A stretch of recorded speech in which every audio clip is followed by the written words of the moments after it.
안녕하십니까? 반갑습니다. 이 하나님의 진리의 말씀은 언제 들어도 놀랍고요. 또 무엇보다도 진리의 말씀을 실제로 삶 가운데 순종하게 되면 그 말씀이 우리의 삶 가운데 놀랍게 역사할 수가 있습니다. 그리스도인의 신앙생활의 이제 문제는 뭐냐면 실제 이 말씀을 적용하지 않을 때는 아무런 그 역사가 일어나지 않는다는 것입니다.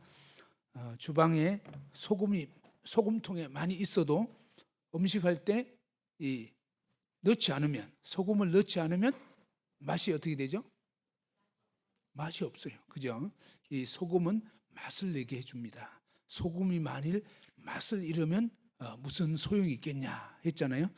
이 하나님의 소금 언약과 같은 이 말씀을 저와 여러분의 삶에 실제로 이제 그 말씀을 적용하게 될 때 마치 이 언약과 같은 이 하나님 말씀의 소금이 우리의 마음에 심겨지고 우리의 삶에 점여지게 되면, 그죠? 마치 음식물에 막 소금이 버무려지는 것처럼 이 하나님 말씀이 저와 여러분의 마음과 생각과 삶의 살과 피가 되게 되면 놀라운 그 주님의 모습이 나타날 수가 있습니다.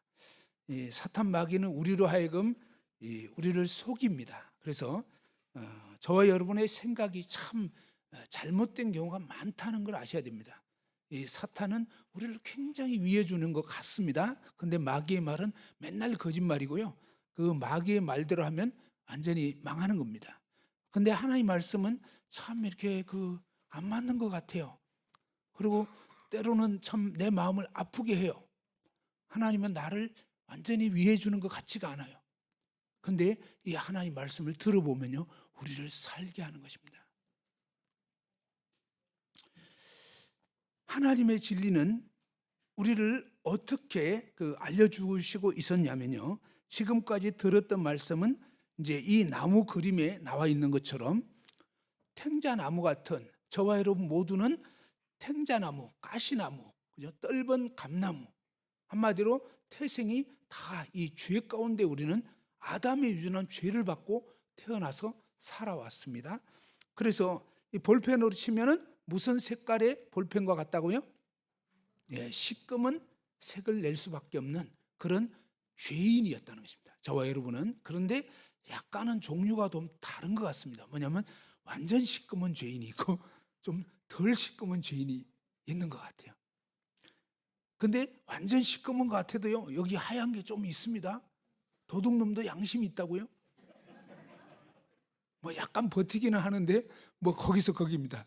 그래봤자 시꺼먼 게 훨씬 많아가지고 솔직히 이런 분들은 별로 할 말이 없어요. 저는 정말 죽어 마땅한 죄인 맞습니다. 제가 죽으면 지옥이 맞습니다. 라고 고백을 대부분 하게 돼 있습니다. 그죠? 그런데 상당히 신앙생활에 있어서 문제는요, 복음을 들을 때도 문제는 뭐냐면 바로 하얀 부분이 훨씬 많다고 주장하는 이제 이런 볼펜이 사실은 구원받기가 굉장히 어렵습니다. 구원받고 나서도 상당히 문제가 있을 수 있습니다. 자, 이 볼펜은 겉에 볼 때는 좀 하얀 게 많은 것 같아도요, 속 심지는 어떤 색깔이라고요? 네, 바로 이런 사람들이 누구였냐면 신약의 바리새인들이었습니다. 예수님은요, 이 실체까지 속까지 다 압니다. 너희 바리새인들은 회칠한 무덤이다. 그죠? 겉으로는 하얗게 회가 칠해져 있지만 너희 속은 아니잖아. 예수님은 너무나 잘 알거든요. 그렇기 때문에 너희 바리새인들은 회칠한 무덤이다. 그 다음에 너희 율법사들 정말 겉으로는 옳은 것 같지만 너희 속은 아니잖아. 그죠? 그러면서 이 거룩하신 하나님 앞에서 속까지 완전히 깨끗한 인간은 성경에는 보면 단 하나도 없다는 것입니다. 단 하나도. 그러니까 이 말씀은 뭡니까? 하나님 말씀 앞에서 우리 모든 인생은 정말 검정색밖에 낼 수 없는 그런 죄인들이라고 하는 것입니다. 이 죄인들에 대해서 예수님께서는 니고데모 같이, 그죠? 하얀 것이 상당히 많은 니고데모에게 요한복음 3장에서 뭐라고 말씀하셨냐면, 진실로 진실로 내게 이르노니 내가 거듭나지 않으면 하나님 나라를 구경도 할 수 없다. 그죠? 아무리 신앙생활 오래 했어도 거듭난 적이 없는 볼펜은 검정색 볼펜이다. 그래서 정말 이 검정색 볼펜들은 다 지옥에 갈 수밖에 없는 거예요. 오직 접붙여진, 오직 거듭난 사람만, 위로부터 다시 태어난 사람, 위로부터 언제 어떻게 태어날 수 있냐면 하나님 앞에서 내가 정말 죄인인 것을 깨닫게 되었을 때, 그죠? 그때 비로소 뭡니까? 우리가 언제 수술을 받기를 원하게 되냐면, 내가 암에 걸렸구나, 그죠? 실제 자기의 모습을 제대로 알게 되면 그 다음부터는 뭡니까? 고침 받으라 말라 할 필요도 없습니다. 무슨 얘기냐면요, 여러분이 그렇지 않겠습니까? 나 이대로 죽으면 난 정말 지옥 가는구나, 이 사실을 알게 되면요, 정말로 구원받기까지 이제 쉴 수가 없게 되는 것입니다. 그죠? 밤낮으로 이제 막 고통하게 되고 하나님께 부르짖게 되고 말씀을 찾아보게 될 것이고, 정말 어떻게 하면, 그죠? 선생들아 우리가 어떻게 해야 구원을 얻으리까? 그죠? 그것이 뭐예요? 바로 베드로를 통해서 하나님 말씀이 증거될 때 그들은 몰랐던 것입니다. 뭘 몰랐냐면 그들이 십자가에 못 박아 죽인 그 예수님이 사실은 메시아였다는 것입니다. 사실은 뭡니까? 아들 하나님이었던 거예요. 아들 하나님을 죽여버린 거예요. 모르고 이단자인 줄 알았거든요. 그런데 알고 보니까 그분이 하나님인 거예요. 메시아가 오셨는데 완전히 그냥 처참하게 못 박아 죽여버리는데 동조를 했잖아요. 막 십자가에 못 박아라 그랬잖아요. 알고 보니까 너무너무 끔찍한 죄를 지은 것을 알게 됐을 때 그들에게는 뭡니까? 정말 어찌 알고, 난 이제 완전히 큰일 났구나, 난 무조건 지옥이구나, 그죠? 사실은 구원받기 전에 어떻게 보면 이런 하나님 앞에서 나라는 실체를 깨닫는, 내가 정말 완전히 죽었다 깨어나도 탱자 열매밖에 맺을 수 없는 그런 죄인이구나, 이것을 제대로 아는 것이 너무너무 중요한 것입니다. 쓸만한 죄인이라고 생각하고 나는 그래도 비교적 죄를 덜 지었어 라고 착각하는 분들은 구원받기가 어렵습니다. 그런 분들은 이 구원이 이론밖에 안 되는 것입니다. 그죠? 언제 진짜 이 구원의 복음이 역사가 될 수 있냐면 하나님 앞에 내가 정말로 죄인이구나, 누가 뭐라 그래도 난 지옥 갈 수밖에 없는 그런 죄인이다, 그죠? 이런 것은 있습니다. 그런 죄인인 걸 확실하게 막 깊이 인식을 못했지만 구원받는 수가 있습니다. 저의 경우가 그랬습니다. 저는 참고로 모범생이었습니다. 고등학교 1학년 때까지 저보고 저희 가족들이 착하다고 그랬고요. 근데 제 속은 아니었지만 일반적으로 저는 술, 담배도 안 했고요. 그냥 이렇게 착실한, 개근하고 뭐 이런 그냥 착실한 학생이었습니다. 그런데 하나님 말씀을 듣게 되면서 그 말씀에 비춰봤을 때 다른 사람은 모르지만 내 자신이 얼마나 은밀하게 죄를 짓고 살았는지, 그것이 정말 죄라는 사실을 알게 되었을 때 심각해지게 되고 이랬지만, 근데 구원받기 전까지는 사실은 제가 그렇게 살은 것이 죄인지도 몰랐다는 거죠. 근데 구원받고 나면서 오히려 저는 반대로 갈수록 죄인인 것을 더 알게 됐습니다. 구원받은 사람 특징 중에 하나는 뭐냐면 자신이 정말로 지옥 갈 수밖에 없는 죄인이라는 것을 갈수록 깨닫게 되는 것입니다. 그래서 여러분이 구원받았다고 하면서도 솔직히 죄인인 걸 잘 모르겠다 그러면 구원을 안 받은 것일 수가 99%입니다. 왜냐하면 거룩한 빛 대신 하나님을 대면하고서 죄인인 것을 모른다? 그건 있을 수가 없는 것입니다. 거룩한 하나님 말씀이 내 마음에 들어와 버리면 내가 얼마나 아닌가를 깨닫게 되는 것입니다. 자, 이렇게 정말 이 죄덩어리 죄인들이 어떻게 거듭날 수 있느냐? 하나님은 만물을 통해서 알려주신 것입니다. 말씀드린 것처럼 뭡니까? 단감나무 씨를, 단감을 먹고 단감 씨를 심으면, 그죠? 이 단감나무로 자라는 게 아니라는 것입니다. 그냥 이렇게 떫은 감, 그런 떫은 감으로 이렇게 자라게 되고 결국 맺는 것이 떫은 열매밖에 맺을 수 없는, 그죠? 그것이 뭐냐면 우리 모든 인생이 그렇다는 것입니다. 그래서 거듭나지 않으면 하나님에 들어갈 수 없다 그랬는데, 거듭나는 것은 그럼 뭐냐? 이 볼펜들에게 있는 게 아니라는 것입니다. 이 볼펜들 아무리 애쓰고 노력하고 눈물을 흘려봤자 소용없습니다. 그냥 지옥 갈 수밖에 없는 거예요. 거듭나는 것은 뭐냐면 이들로서는 안 되는 것입니다. 나는 죽었다 깨어나도 안 되는 거예요. 그런데 하나님 편에서 뭡니까? 친히 길을 여신 것입니다. 무슨 길을? 하나님이 완전히 의로우신 100% 의로우신 아들 하나님을 이 땅 가운데 보내주신 것입니다. 마치 뭡니까? 생자나무를 이제 좋은 나무가 되게 하시려고 접붙여질 수 있는 그러한 귤 가지가 이 세상에 온 것입니다. 하나님 아버지께서 그 아들을 보내주신 거예요. 보내주셔서 어떻게 하셨느냐? 거듭난 사람은요, 우리가 분명히 알아야 됩니다. 진리는 뭐냐? 거듭난 사람은 머리가 잘려진 사람이에요. 내 머리가 잘려지고 예수님 머리로 바뀌어진 사람. 다시 말해서 여기에 볼 수 있는 것처럼 접붙여진 사람만 거듭난 사람인 거예요. 이 거듭난 사람만 천국 들어가는 거예요. 내가 아니요 그리스도가 되어버린 거예요.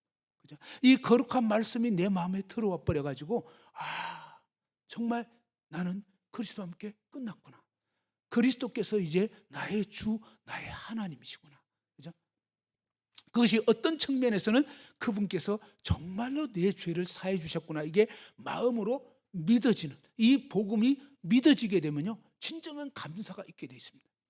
그리고 그 주님을 대해서 사실은 우리가 예수님을 정말 어떻게 보면 막 주로 믿어야 구원을 받느냐, 아니면 그분의 그 죄사함을 믿으면 구원이냐, 이것 때문에 논란이 많이 될 수 있지만요, 사실은 뭡니까? 어떤 의미에서는 그 예수님 안에 굉장히 다양한 것이 있습니다. 죄사함도 있고요, 부활도 있고요, 십자가에 연합된 것도 있고요, 그 다음에 이 그리스도와 함께 하늘에 앉히운 것도 있고, 복음의 다양한 측면들이 있고요, 다양한 방식으로 구원을 받게 됩니다. 그런데 동일하게 구원을 받게 되면요, 성령이 그 마음에 이 죄가 사해진 그 심령 안에 성령 하나님이 들어와 버리는 거예요. 그래서 성령 하나님이 이렇게 들어온 사람을 성경에서는 뭡니까? 성령으로 세례받은 사람이고 그리스도 안에 한 몸으로 더해진 사람이라는 것입니다. 영으로 난 것만, 성령으로 난 것은 영이라는 것입니다. 그래서 성령으로 거듭나지 않은 사람은 하나님 자녀가 아니에요. 그럼 성령으로 거듭난 사람은 어떻게 되느냐? 너무 신기하게도 성령으로 기록된 이 성경 말씀이 깨달아지게 되는 것입니다. 찬송가 가사가 정말 이제 구구절절이 마음에 와닿기 시작하는 것입니다. 그리고 이 성도의 교제가 정말 좋고 또 성도들을 만나고 싶고, 그 다음에 특징 중에 하나가 뭐예요? 만찬 예배 시간이 구원받기 전에는 너무 지루하고 도대체 이게 뭔가, 근데 구원받고 나면요, 정말 예수님이 왜 십자가 지셨는지, 그분이 누구 때문에, 그죠? 나 때문에 그 십자가에 못 박혀 돌아가셨다는 사실과 그분이 부활하신 것과 그분이 다시 오시는 바로 이 만찬의 의미를 알게 되기 때문에 그 만찬 예배 시간이 이제는 소중한 시간이 되고 의미가 있게 되는 것입니다. 복음을 들으면요, 이렇습니다. 구원 안 받은 사람은 또 저 얘기, 그 다음에 무슨 얘기 할 것까지 알아. 근데 뭡니까? 가슴은 냉랭하고 아무 의미가 없는 것입니다. 구원받은 사람은요, 신기하게도 복음을 들으면 또 새로운 것입니다. 또 마음에 와닿는 것입니다. 죄에 대해서 얘기하면 맞아, 정말 나는 정말 지옥이 마땅해. 그런데 이제 복음이 전해질 쯤 되면 근데 예수님이 그래서 나 때문에, 그죠? 그 의미가 막 가슴에 와닿고 믿어지잖아요. 그죠? 그 구원받은 사람은요, 달고 오묘한 그 말씀 막 이렇게 되는 것입니다. 그 말씀을 들어도 또 새롭고 좋고 이러지만 구원 안 받은 사람은 남 얘기인 것입니다. 나하고는 관계가 없는, 그냥 머리로 싸늘하게 그냥 다 아는 얘기 같은. 근데 여러분 가운데 이제 정말 이 복음이 정말 의미를 갖게 되어서 나는 무조건 지옥행이었는데 예수님이 그러한 나 때문에 오셨구나. 그래서 예수님이 이미 내 죄를 예수님이 대신 짊어지셨구나. 내가 무엇을 해야 되는 게 아니구나. 그분이 어떻게 했다고 그랬죠? 마지막 십자가에 못 박혀 돌아가시면서 유언같이 하신 말씀이 뭐였죠? 한번 다 같이 해보죠. 다 이루었다. 그럼 다 이루었다 그러면 여러분이 해야 할 일이 있을까요, 없을까요?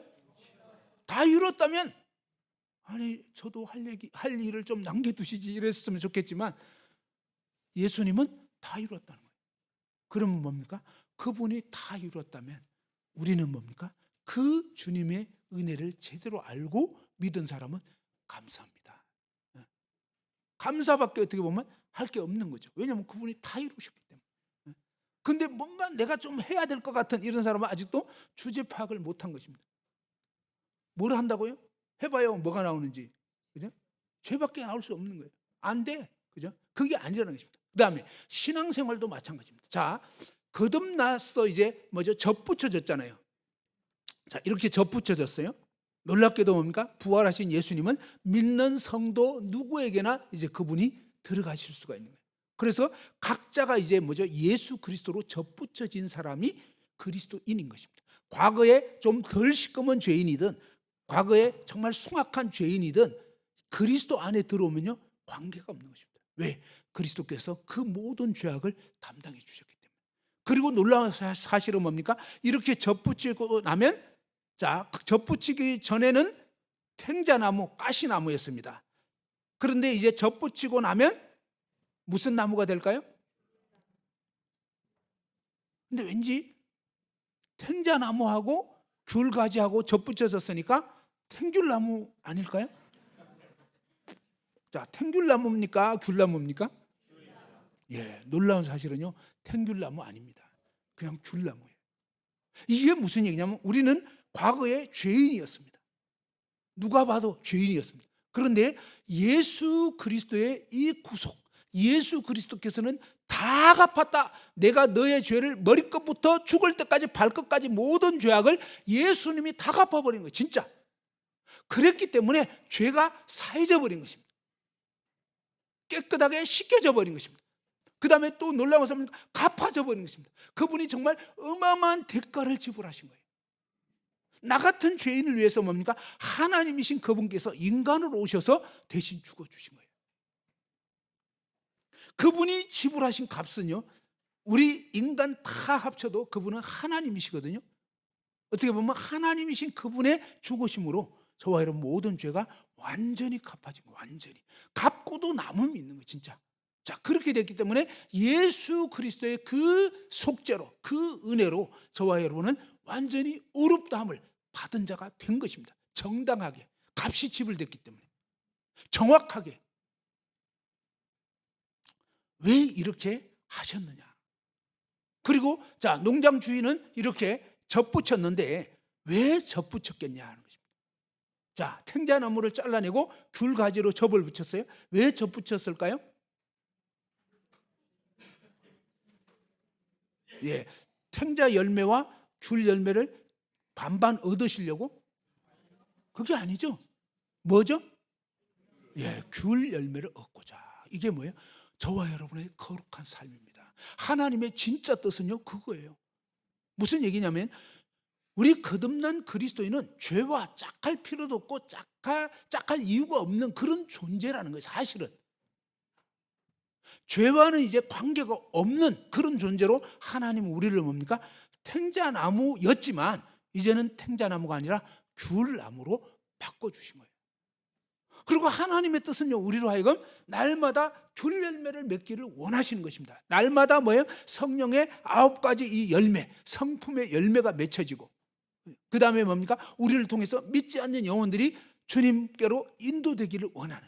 그래서 우리는 이 땅에서 뭡니까? 전에는 무익한 종이었습니다. 저희는 전에는 죄밖에 지을 수 없는 죄로 들여진 그런 불의의 병기들이었는데 이제는 뭡니까? 의의 병기로 한순간도, 그죠? 정말 저와 여러분이 참으로 나에게서 이제 그리스도가 드러나기를 원하는, 그리스도의 성품이 드러나기를. 그래서 우리에게서 이 그리스도의 성품이 아닌 것은요, 다 속고 있는 것입니다. 그 부분을 즉각적으로 딱 멈추고 하나님 앞에 뭡니까? 죄와 짝한 것을 회개하고 이제는 내 안에 그리스도께서 사시도록 이렇게 살아가는 것이 합당하다는 것입니다. 그래서 정말 성령의 이 9가지 열매가 맺혀지는 삶, 사랑, 희락, 화평, 오래 참음, 자비, 양선, 충성, 온유, 절제, 그죠? 이런 성령의 열매, 그리스도의 열매, 예수님이 사시는 것 같은 그런 주님의 성품이 우리의 삶에서 날마다 나오는 그런 삶이 되는 것이 하나님이 정말 기뻐하시고 원하시는 삶이라는 거예요. 기본적으로. 그런 삶을 살 때 뭡니까? 우리 주변에 있는 사람들이 충격을 먹게 되어 있는 것입니다. 하나님은 우리가 어떠한 죄인인가를 깨닫기를 원하셔서 삶의 과정에서 어떤 일들을 허락하신 것입니다.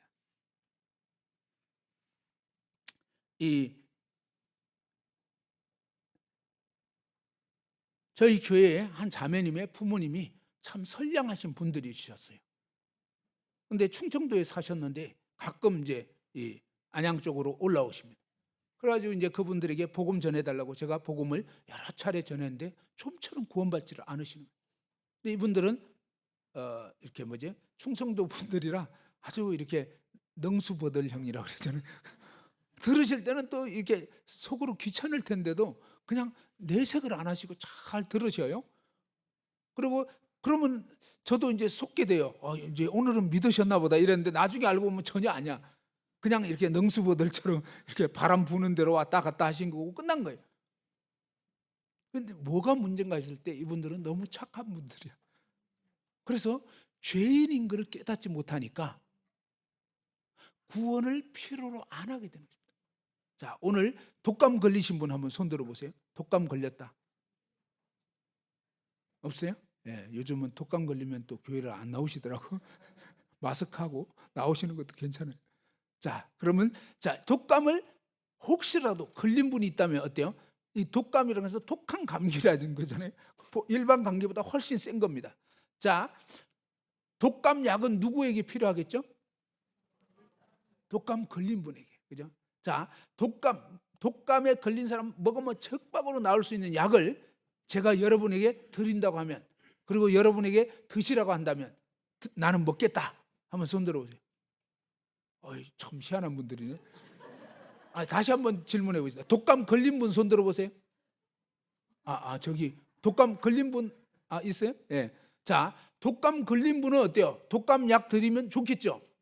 근데 독감 안 걸렸는데도 지금 드시겠다고 막 손을 용감하게 드시는데, 상식적으로 독감 안 걸렸는데 여러분 뭐 혹시 걸릴지 몰라 이러면서 독감 약을 수시로 드십니까? 아니죠. 아니잖아요. 응? 여러분이 언제 간 수술을 받겠습니까? 간암에 걸렸을 때. 근데 간암에 안 걸렸는데도 간암 수술 받습니까? 혹시나 만일을 대비해서 만일 혹시 걸릴 걸 대비해서 일단 열고 봅니까? 아니잖아요. 이게 뭐냐면 바로 하나님 앞에서 내가 정말 죄인이구나 이걸 깨닫게 됐을 때 비로소 죄인의 구주이신 예수님을 필요로 하게 된다 이 말이에요. 그죠? 자, 이렇게 착하신 이 부친 모치님 이제 몇 년이 지난, 그 전에 몇 번을 복음 전해도 안 되고 이랬는데 이제 좀 바쁘시고 이러면서 이제 만난 지가 오래됐어요. 그런데 어느 날 이제 또 올라오셨어요. 한 몇 년 지난 한 4년째 못 만났나? 그랬는데 이제 어느 날 딱 만났더니 그 부친 모치님이 저를 보자마자 막 그냥 표현하기 시작. 뭘 표현하시냐면 그분이 사는 집이 여기에 있었는데 그 옆집이 비어 있었습니다. 근데 이제 마을하고 좀 떨어진 곳에 한 50m 떨어진 곳에 외딴 집 두 채가 있었는데 이 집에 이제 부친 모치님 살고 계신 집이고 옆집이 비어 있었는데 도해지에서 귀농을 하신 분이 이 빈집에 이사를 오신 거예요. 3년 전쯤에. 근데 이사를 오셨는데 처음에는 사이좋게 이제 서로 통성명하고 지냈단 말이에요. 근데 한 2년 좀 넘어가니까 이분들이 뭐냐면 이 부친 모치님이 농사를 지었는데 그 농사 지었던 감자, 고구마, 막 나중에 콩깍지 뭐 이런 게 절반 정도씩 자꾸 없어지는 거예요. 도대체 왜 없어지나 했는데 콩깍지가 없어진 어느 날 이제 보니까 콩깍지가 이렇게 갖고 가면서 떨어질 거 아니에요. 그래서 콩깍지가 어디로 갔나 해가 떨어진 거 추적을 해보니까 옆집으로 가 있는 거예요. 그래서 알게 된 거예요. 이 사람들이 범인이었구나. 여러분 같으면 여러분이 이제 농사 지었는데 옆집 사람이 이렇게 가져갔다 그걸 알게 되면 어떻게 하겠습니까? 바로 신고해버려요. 자, 이런 이웃을 만나면 아주 쉽지 않죠. 근데 이 부친 모친님이 어땠냐면 그걸 알게 됐어. 옆집 사람이 범인이구나 알았는데 절대 신고를 안 합니다. 왜요? 착하니까. 그 다음에 또 뭡니까? 가서 멱살 잡고 막 왜 우리가 농사 지은 거 가져갔냐고 따지거나 싸우거나 이걸 절대 못해요. 왜요? 착하니까. 근데 뭐는 하게 되셨냐면 이 일이 끊어지지 않고요. 나중에는 이 고추장을 담았는데 와, 비닐하우스에다가 고추장을 한독을 담아가지고 넣어놨는데 혹시 그들이 올까봐 이제 비닐하우스 철저하게 나름대로 방비를 했거든요. 그런데 새벽녘에 그 아줌마는 비닐하우스를 들어 올리고 그 아저씨는 먼저 들어가가지고 고추장 절반을 또 퍼간 거예요. 그 시점 돼가지고 이제 며칠 후에 올라온 상태였습니다. 그러니까 이 아버님 어머님이 뭐냐면 저를 만나자마자 목사님 세상에 이런 숭악한 놈이 있나요? 그러면서 막 그동안 이 쌓인 게 막 지금 막 이제 폭발을 하기 시작하는. 한참 들었죠. 한참 듣고 나서 이제 이렇게 도예지에서 온 그분들을 그동안 어떻게 사랑하셨어요? 그랬더니 무슨 사랑이냐고. 그럼 미워하셨겠네. 아, 미워했지. 그럼 얼마나 미워하셨어요? 그러니까 많이 미워한 거죠. 알겠죠? 요한일서 3장 15절 한번 펴보겠습니다.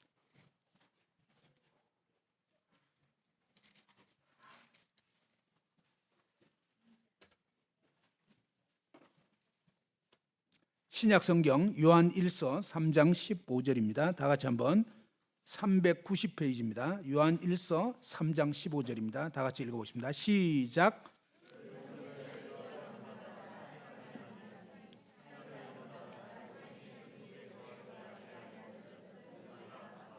예, 그 형제를 어떻게 하는 사람? 미워하는 자마다. 그죠? 그 형제를, 그 이웃을 미워하는 자마다 살인하는 자니. 살인하는 자마다 영생이 그 속에 거하지 아니하는 것을 너희가 아는 바라. 우리 부친님 모친님은 바로 그 이웃 사람을 몇 번을 미워하셨습니까? 굉장히 많이 여러 번 미워하시고 그 미워한 횟수만큼 그 이웃 사람을 살인한 것입니다. 수백 번 수천 번을 죽이신 거예요.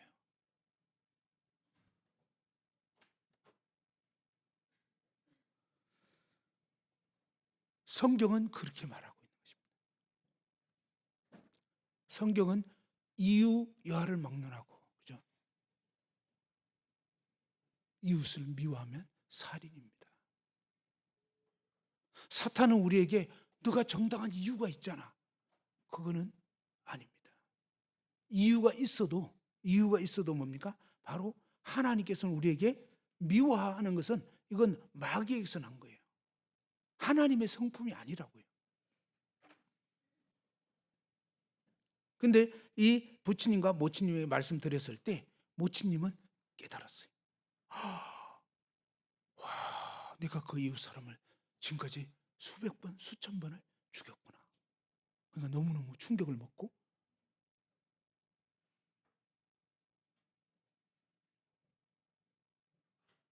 목사님 큰일 났네요. 어떻게 하면 좋습니까? 이 모친님은 그날 복음을 듣고 구원을 받게 되셨어요. 그런데 이 부친님은 뭐냐면 지놈이 훔쳐가니까 그러지. 내가 안 훔쳐갔으면 내가 미워하겠냐고. 이게 문제입니다. 우리는 오해를 하고 있는 거예요. 그게 아니고요. 사실은 이 사건을 통해서, 이 일을 통해서 하나님은 너가 얼마나 악한 죄인인가를 깨달으라는 것입니다. 그 사람이 문제 있는 건 맞아요. 그런데 그 문제를 통해서 하나님은 바로 내 자신이 어떠한 죄인인가를 깨닫기를 원하는 거예요.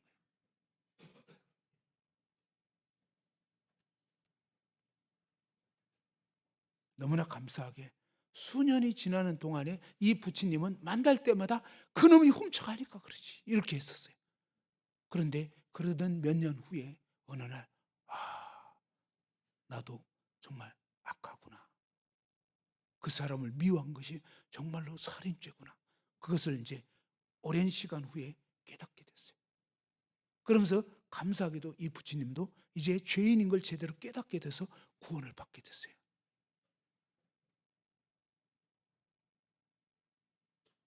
옆에 있는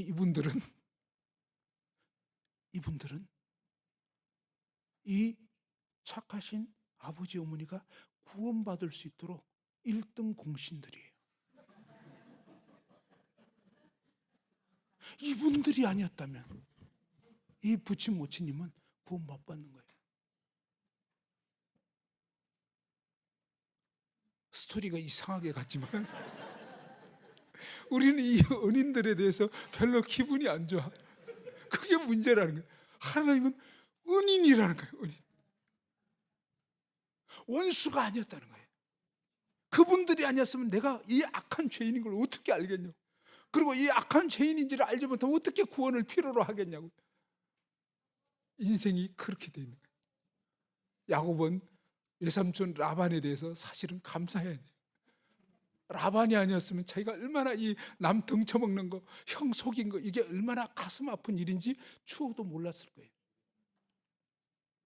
일반적으로 인생이 그렇습니다. 가해자, 피해를 준 사람은 알까요? 잘 모를까요? 예를 들어서요, 제가 돌멩이를 그냥 심심해서 발로 팍 찼어요. 그 돌이 날아가지고 깨구리가 맞아서 죽었어요. 근데 난 깨구리가 맞아 죽었는지 몰라. 그냥 심심해서 돌멩이 찬 것뿐이에요. 이 피해를 입은 그 깨구리 가족들은요, 야, 저 아저씨 철천지 원수, 얼마나 그 가슴에 한이 맺혀 있겠습니까? 그런데 안타까운 사실은 뭡니까? 저는 전혀 몰라요. 꿈에도 몰라요. 그리고 그냥 잘 살고 있는 거예요. 성경은요, 어떻게 말씀하고 있냐면 가해를 입은 그 사람에게 얘기한 것이 아니라 피해를 입은 그 사람에게 용서하라는 거예요. 왜요? 이 피해를 입은 이 사람은 용서하지 않으면 자기만 손해인 거예요. 굉장히 힘들어요. 인생이 고달파지는 거예요. 하나님은 우리의 상황을 아시기 때문에 우리로 하여금 거룩한 삶을 살 수 있도록 진리를 알려주신 거거든요. 근데 사탄 마귀가 우리에게 뭡니까? 속인 거예요. 너 피해를 입었기 때문에 너는 계속 저 사람을 미워해야 돼. 그게 마귀 작전이라고요. 그게 아니고 알고 보면 뭡니까? 정말로 놀라운 은인들이라는 거예요. 그렇죠? 정말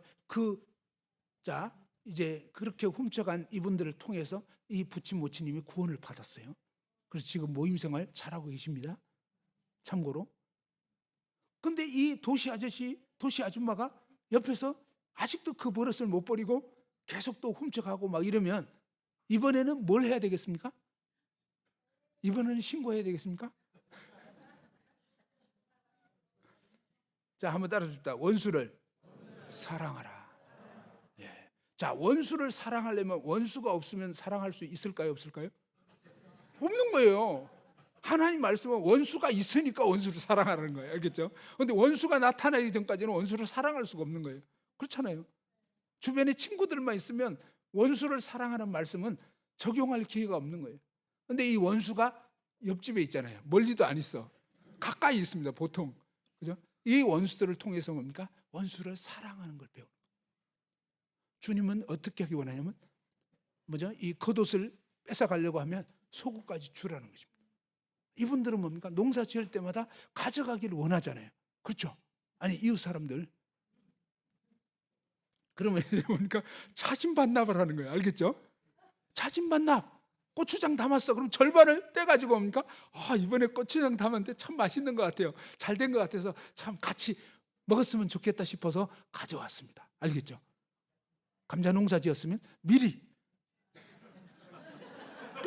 뺏기기 전에 차진반납을 하는 거 알겠죠? 그러면 이 옆에 있는 아저씨 아줌마가 어떻게 생각했어요? 처음에는 이 사람들이 속도 없나? 좀 바보 같아 라고 생각할 수 있겠지만 어느 순간부터 제 말은요 그냥 어차피 뺏길 거니까 주자 이게 아니에요. 말은 그렇게 했지만 그게 아니라 이제 예수님이 내 안에 계시니까 주님이 뭐라고 말씀하셨어요? 어느 날 말씀 보는데 꾸고자 하는 자에게 거절치 말며 이렇게 돼 있잖아요. 갖고 가고 싶어 하시니까 이걸 억지로 뺏기는 문제가 아니라 이거 자진해서 갖다 드려야 되겠다. 그죠? 정말 그들에 대한 미움 이미 해결했어요. 뭐예요? 원수 사랑하라고 했어요. 그래서 정말 예수님의 사랑으로 어떻게 보면 진짜 미워해야 되고 정말 아주 이제 아예 인사도 안 하고 막 완전히 이렇게 살아야 될 것 같지만 이제 우리는 탱자나무가 아니잖아요. 내 안에 그리스도께서 계시잖아요. 예수님 같으면 어떻게 사셨겠냐고요. 무슨 말인지 알겠죠? 예수님 옆집 사람이 자꾸 가져가. 그럼 예수님이라면 어떻게 사셨겠냐고. 막 앙심을 품고 경찰서에 신고해 말하고 막 계속 이거 하고 있겠어요? 아니라니까. 인생이 불쌍한 거예요. 왜 저렇게 사냐고. 왜 그렇게 산다고요? 옆집 사람들? 탱자나무니까. 한번 따라합시다. 죄인은 죄를 짓는다. 그게 이상할까요? 당연할까요? 당연한 거예요. 당연한 거 갖고 계속 그동안 힘들어했던 거예요. 알겠죠? 죄인이니까 그렇게 사는 거예요. 인생이 불쌍하잖아요. 그렇게 살다가 지옥 갈 텐데. 그런데 뭡니까? 정말 주님을 바라보게 되면서 야, 나도 저런 사람이었는데 주님이 나 같은 죄인을, 그리고 아니 나도 저런 사람은 아니었지만 저렇게는 안 살았지만 저분들 때문에 내가 얼마나 악한 죄인인가를, 그러니까 객관적으로 따져보자고. 이분들은요 도둑질한 거예요. 여러분 생각할 때 도둑질한 게 큰 죄예요? 살인한 게 큰 죄예요? 저번까지는 저분들이 나쁜 놈이었는데 이제 알고 보니까 더 숭악한 사람이 누구예요? 나는 사람을 살인했다니까. 그것도 수백 번을, 지금 수천 번을 이웃 사람을 살인을 했다니까. 누가 더 악한 죄인이냐고. 알고 보니까 내가 훨씬 악한 죄인인 거예요. 알겠죠? 네. 이게 이제 정상적인 그리스도인의 삶으로 부친 모치님이 제대로 깨달았으면 이렇게 되는 거예요. 야, 내가 이렇게 숭악한 죄인이었구나. 그전에 나는 괜찮은 죄인인 줄 알았더니 아니었구나. 그죠? 나는 저 이웃 사람보다 훨씬 악한 죄인이고, 그런 이런 죄인을 예수님이 구원해 주셨구나. 그러면서 뭡니까? 그 주님의 마음을 품고 주님이 나를 다스리도록 하니까 원수를 사랑하는 그 주님의 마음이 역사되고, 그 주님이 하기 원하시는 대로 이제 뭡니까? 그 이웃을 미워하거나 앙심을 품거나 이게 아니라 정말 그들을 불쌍히 여기시는 주님의 마음으로 그들에게 진심으로 이제 뭡니까? 농사를 지었을 때 그리스도의 사랑으로 나누기 시작하는 거예요. 이것이 한 번, 두 번 거듭되면서 옆집 도시 부부는 어떤 생각을 하겠어요? 너무 이상한 거예요. 그리고 뭐냐면 막 찔리는 거예요. 그렇잖아요. 분명히 알 것 같은데. 근데 따지는 것이 아니라, 신고하는 것이 아니라 오히려 원수에게 머리에 숯불을 얻는 것처럼, 뭐죠? 정말로 사랑으로 베풀어주는 그것을 경험하면서 세상에 어떻게 이럴 수가, 그죠? 근데 그것은 뭐예요? 인간의 모습이 아니었던 거예요. 그게 뭐예요? 그리스도의 모습이었던 거예요. 원수였던 우리를, 그죠? 원수였던 우리를 주님이 사랑하셨잖아요. 우린 그럴 수가 없는 거죠. 베드로 생각해봐요. 베드로 어때요? 예수님을 3번이나 부인했죠. 마지막에는 어떻게 부인했냐면 저주하면서 부인했어요. 예수님을 직접적으로 저주했어요. 이거는 무슨 사유죠? 여러분 모임에 어떤 형제자매가 예수님을 직접적으로 저주를 했다. 그럼 무슨 사유죠? 이건 출교감이에요. 알겠죠? 무슨 말인지 알겠죠? 근데 예수님은 어떻게 했어요? 베드로 출교시켰어요? 아니에요. 초대교회 정말 기둥 같은 존재로 용서해 주셨고 회복시켜 주셨고 정말 세우신 거예요. 예수님의 마음은 그런 거예요. 그래서 이 주님의 성품이 우리의 삶을 주장하기 시작하면 우리 주변에 있는 이웃들이 이상하게, 그죠? 그들은 우리에게 악하게 했는데 우리는 그리스도의 성품으로 주님의 마음으로 정말 주님이 원하시는 대로 살아가기 시작하면, 직장에서, 이웃에서, 학교에서 진짜 예수님이 사시는 것처럼 그렇게 사라진다면 충격을 먹게 되는 거예요. 세상에 어떻게 이런 사람이 있지? 그렇지 않겠어요? 초대교회는 바로 그렇게 살았기 때문에 그렇게 핍박을 했는데도 예수 믿는 사람들이 계속 생겨난 거예요. 거룩한 영향력이 역사가 된 거예요. 우리는 이제 더 이상 옛 본성대로 살 사람들이 아니라는 거예요. 옛 본성에 대해서 뭡니까? 우리는 죽은 자들인 거예요. 옛 본성이 죽었다는 게 아니고 옛 본성은 남아 있어도요, 그거대로 살던 내 옛사람이 죽은 거예요. 진리를 제대로 알게 되면요, 나는 더 이상 그렇게 살 필요도 없고 그렇게 살 이유도 없고 날마다 그리스도로 살아야 될 새 사람이구나.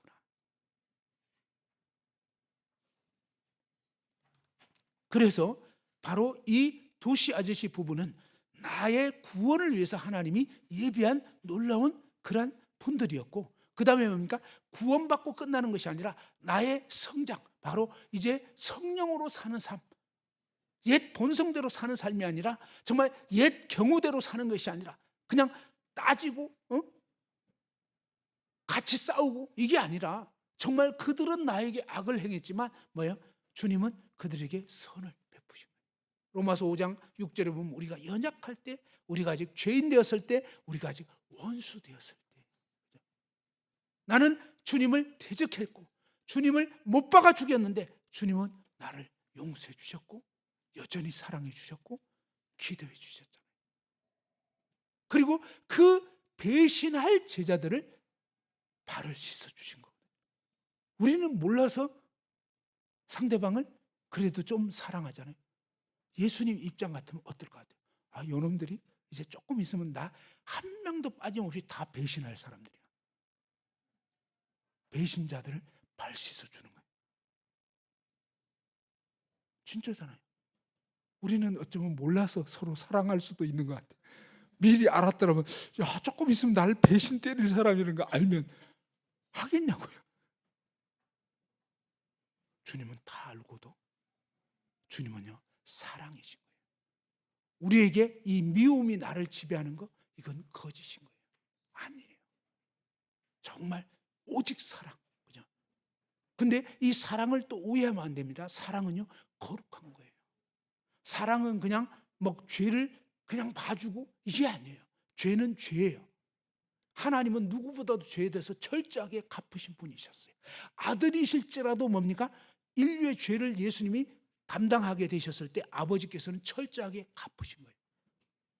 모임에는요 바로 이 죄에 대해서는 분명히 갚는, 죄에 대해서 징계하는 것이 선행돼야 합니다. 그러나 사랑의 징계여야 하는 것입니다.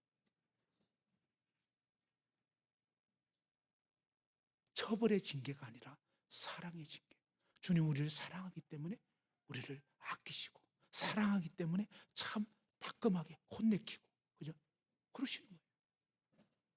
징계는요 사랑이고, 남의 자식이 술 담배 하든 무슨 상관이에요. 근데 내 자식이라면 안 되는 거예요. 주님 우리를 사랑하기 때문에, 그죠?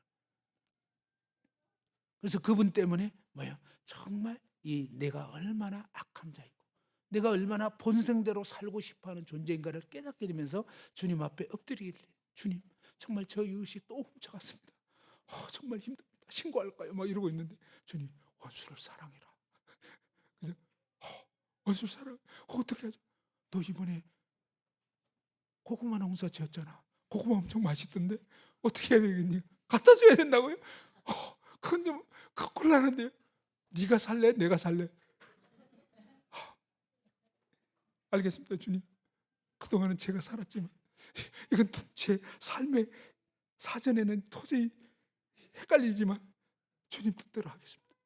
해보세요. 내 본성을 거슬러서, 다시 말해서 내 옛 본성을 거슬러서, 난 정말 이런 사람이 아닌데, 그렇잖아요. 우리는 그런 사람이 아니었잖아요. 얘기했잖아요. 저도 저밖에 몰라요. 그런 존재였잖아요. 근데 주님은 뭐예요? 그런 너 죽었다 이거예요. 너는 바로 이제 그리스도인이라는 거예요. 그리스도가 제 안에 사실. 저와 여러분 모두는요 너무너무 감사한 것은 우리는 더 이상 죄인이 아니에요. 우리는 더 이상 뭡니까? 옛 본성대로 살 필요가 없는, 우리는 정말 하나님의 자녀, 예수 그리스도 그분이 제 안에 계신 거예요.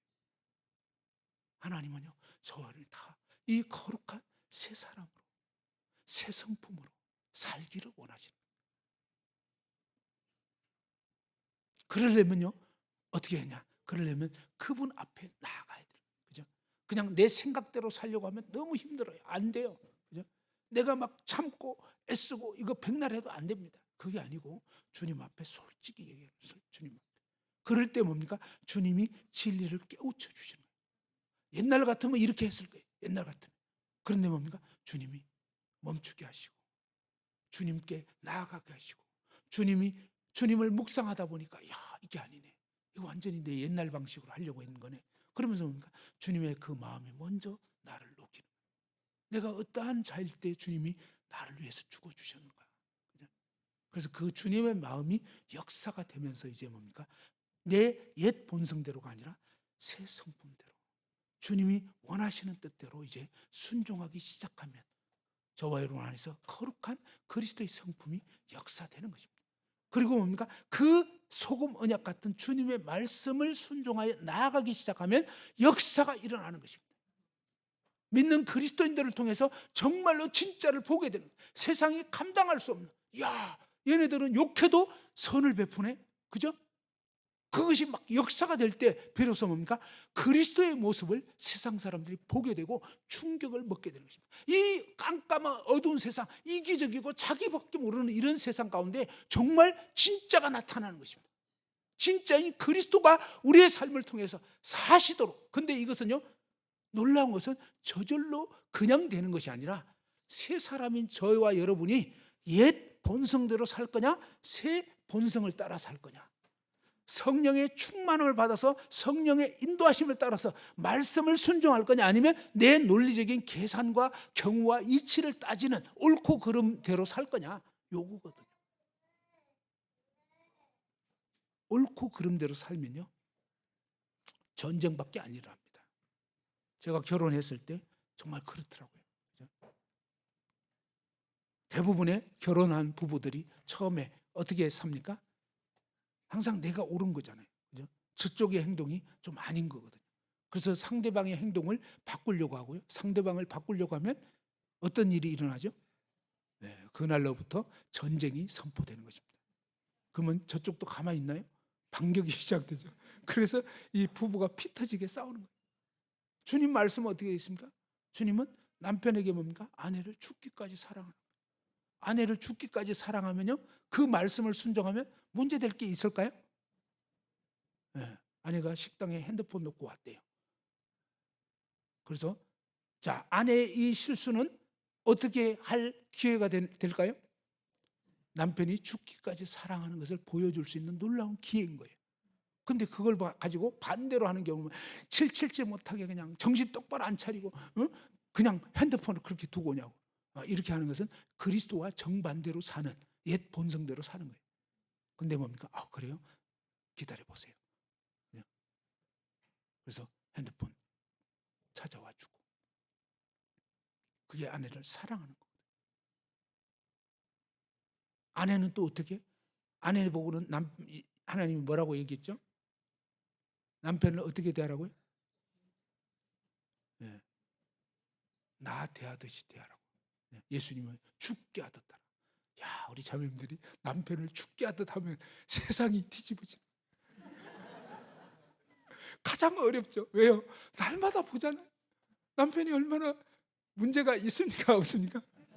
문제 많아요. 남들은 다 존경이 되는데 나는 존경이 참 어렵잖아요. 아니까. 왜 존경을 못하냐면요, 내 자아가 왕이 되어서 존경을 못하는 거예요. 무슨 말인지 알겠죠? 내 판단이 딱 앞서는 거예요. 주님은요 그게 아니에요. 죽게 하듯 하라. 그래서 남편을 정말 주님 말씀대로, 여러분이 내 남편이 어떻든 그것은 그쪽 사정인 거예요. 알겠죠? 자, 내 남편이 뭐 잘하고 못하고 그건 그쪽 사정이고, 내 쪽 사정은 뭐냐면 너는 네 남편을 주님 대하듯이 해라. 그죠? 그래서 정말 깍듯이 남편을 존중하게 되면 문제될 게 전혀 없습니다. 참고로 남편들은 대부분 여러분이 열심히 코치하고 열심히 잔소리하면 바뀌던가요? 네, 절대 안 바뀝니다. 근데 언제 바뀌냐면요, 잔소리 그만하고 그냥 기도하기 시작합니다. 진짜 놀라요. 신기할 정도로 아내가 기도하면요, 남편들이 갑자기 정신이 차려져요. 근데 아내가 막 잔소리하면 이상하게 안 돼. 알아도 안 돼요. 내가 지금 분명히 이러면 안 되는데 한데도 안 되는 거예요. 그 하나님의 말씀 진리라고, 진짜라고. 그래서 하나님이 한번 따라합시다. 나한테 하신 말씀을 제대로 하자. 한번 따라합시다. 나만 잘하자. 예, 우리는 지금까지 누구 때문에 자꾸 시비를 걸려고 했죠? 예, 왠지 저 남편, 저 아내, 그죠? 그러면서 왠지 저 사람, 내 하나님 말씀은 아니다. 너부터, 그죠? 너부터. 저와 여러분이 진짜 하나님 말씀에 딱 엎드리면요, 만사가 형통하게 돼 있어요. 예. 저와 여러분에게서 그리스도의 모습이 나오면 그냥 끝나는 거예요. 게임이 끝난다니까요. 문제될 게 하나 없어요. 남편이 막 맨날 밤새도록 게임한다. 예를 들면, 그죠? 막 컴퓨터 게임하고 이러면요, 성경 말씀 어떻게 되죠? 여보, 당신 그렇게 하면 돼? 이거 아니에요. 그게 아니고 누구를 대하듯이? 주님 대하듯이. 근데 주님이 새벽까지 지금 엄청 지금 피곤하게 지금 컴퓨터로 작업을 하잖아요. 때로는 이상한 거 볼 수도 있어요. 근데 또 우리 아내들은 어때요? 저거는 이상한 건데 막 안 되는데 뭐 이러잖아요. 누구 판단? 내 판단. 그죠? 근데 주님은 뭐예요? 죽게 하듯 하라고. 그쪽 사정이라니까. 남겨두고 뭐예요? 그러면 주님이 저렇게 피곤하게 새벽녘까지 참 힘들잖아. 그러면 어떻게 돼? 꿀물 타서 받쳐야 됩니다. 여보, 당신 참 힘들겠어요. 뭐 이러면서, 그죠?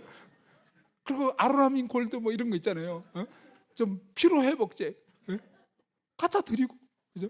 그래서 좀 잘 하실 수 있도록 그렇게 하면, 그 이상하다고. 그렇게 해봐요.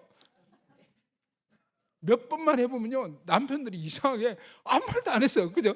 아무 말도 안 하고 그냥 꿀물 타드리고, 다음날은 또 뭐 그냥 뭐 피로회복에 좋은 거 막 이런 거 그냥 아무 소리도 안 하고. 그러면 남자들이 막 정신이 뻗쩍뻗쩍 나요. 그리고 이상하게 잔소리 할 때는 아무리 해도 안 바뀌었던 그 남편이 갑자기 정신 뻗쩍 차리고. 진짜 그렇게 돼요. 정말로. 제 아내가 어느 날 제가 집에 갔는데, 제 아내가 저를 딱 보더니 저녁 때 문 딱 열었는데 갑자기 제 아내가 주인님 어서 오십시오. 90도로 인사를 해버려. 제가 그때부터 얼마나 이렇게 막 몸둘 바를 모르겠네요. 이제 어떻게 해야 되지? 안타깝게도 그때 한번 하고, 이게 날마다 되면 진짜 좋거든요. 근데 그날 막 제가 충격을 먹고 막 조금 이제 좀 그랬었는데, 진짜 중요한 것은요, 하나님이 나한테 하신 말씀 제대로 순종하기 시작하면 역사가 일어나는 거예요. 진짜예요. 없는 교회에 사실은 장로들에게 순복하라 그랬잖아요. 그게 주님 말씀인 거예요. 알겠죠? 근데 우리는 막 장로가 잘해야지 순종을 하지. 남편이 뭐 주님답게 살아야지 복종할 거 아니야? 성경이 그렇게 안 돼. 남편이 어떻게 살든지 그건 그쪽 사정이라니까요. 주님 말씀대로 못할까 장로들에게 순복하고 그냥 정말 인도자들을 위해서 기도해 주셔야 돼요. 왜? 인도자들은 가장 화살을 많이 받습니다. 진짜. 네? 책임 맡는다. 이거 참 피곤한 일이에요. 굉장히 어려워요. 그래서 정말 기도가 필요합니다. 그리고 모임이 어려울 때는요, 사단이 막 공격을 하거든요. 근데 그때 뭡니까? 우리가 다 정신을 차리고, 자매님들 왜 너울 속에 한지 압니까? 주님이 뭐죠? 잠잠하라는 거예요. 그래서 막 이상한 소문 퍼뜨리지 마시고 그냥 힘들 때 잠잠하게 기도해 보세요. 그러면 마귀가 막 역사하려고 했다가 자매들이 더 이상 얘기 안 하고 기도하기 시작해요. 잠잠한. 그러면요, 마귀가 꼼짝도 못해요. 다 도망가고 끝난 거예요. 근데 이 어려울 때는 막 이 마귀가 자꾸 뭐야, 서로 소문 퍼뜨리는데, 이 소문을 퍼뜨리면요 아주 이상한 말로 자꾸 와전돼요. 그래서 그게 아니고 정말 주님 말씀대로 그냥 정말 주님이 뭐예요? 말씀하신 대로 각자의 위치에서 그냥 각자의 위치에서 각자에게 하신 말씀을 충실하게 순종하기 시작하면 그냥 나머지 하나님이 알아서 하시는 거예요.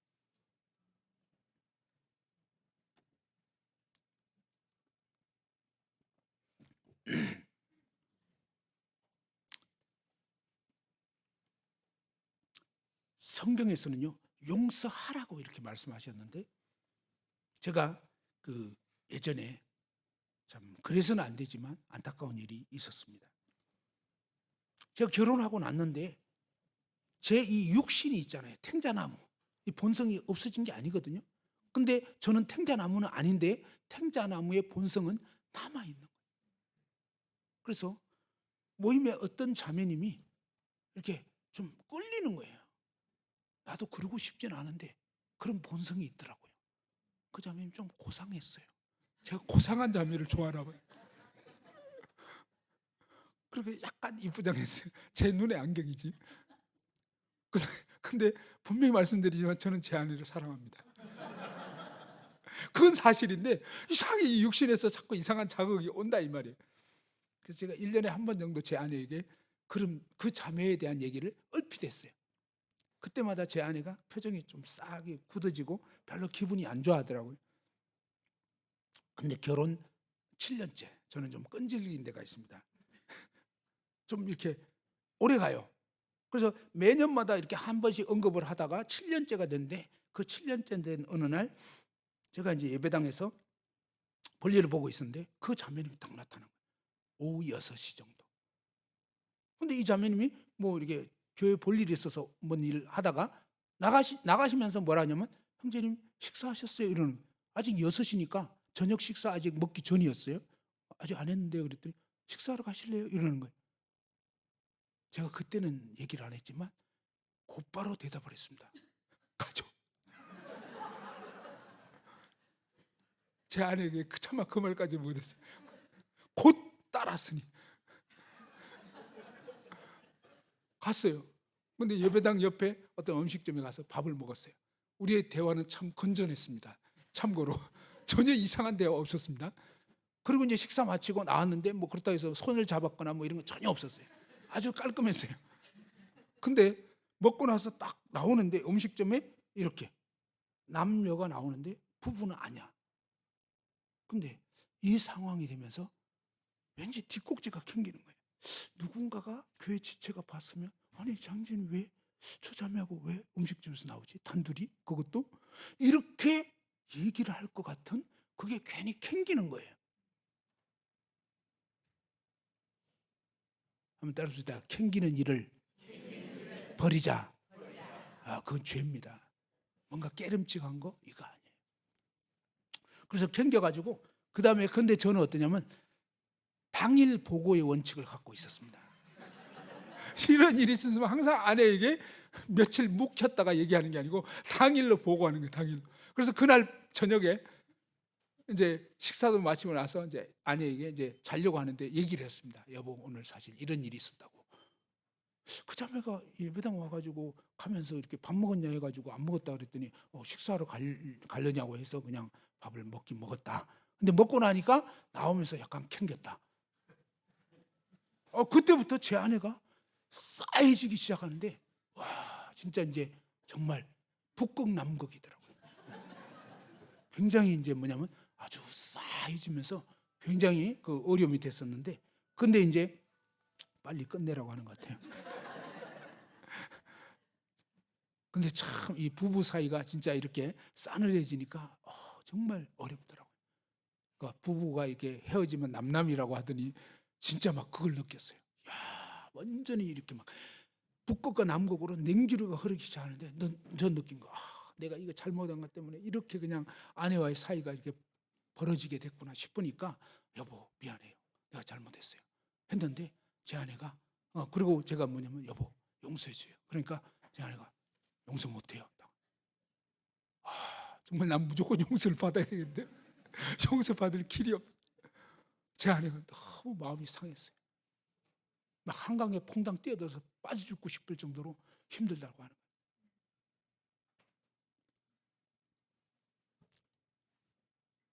거예요. 참고로 저는 끈질깁니다.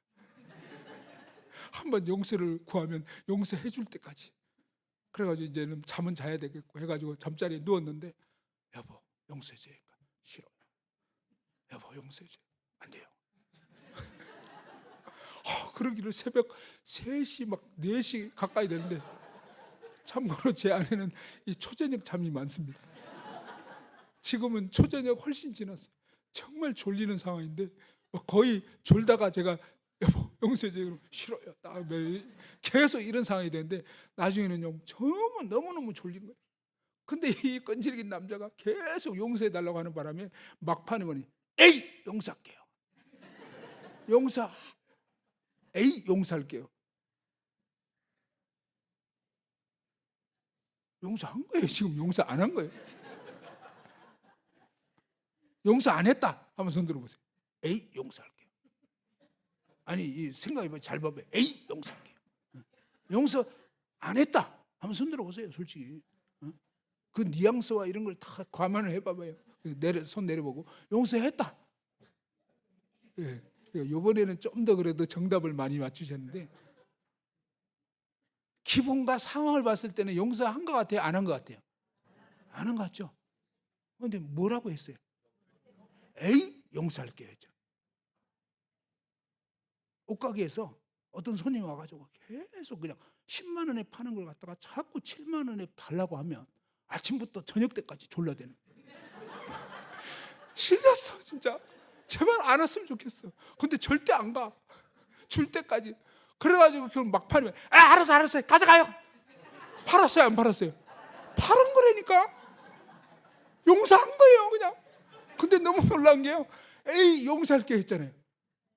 아내와 제가 동시에 느꼈어요. 뭘 느꼈냐면요, 북극이라고 했잖아요. 남극 냉기류가 쫙 이렇게 흘렀는데 너무너무 신기한 게요, 그 순간에 냉기류가 싹 걷어져 버렸어요. 사라져 버렸어요. 그 미워했던 게 싹 사라져 버린 거예요. 제 아내가 그걸 느꼈어요. 저도 느꼈어요. 제 아내가 급히 취소 그랬어요. 취소.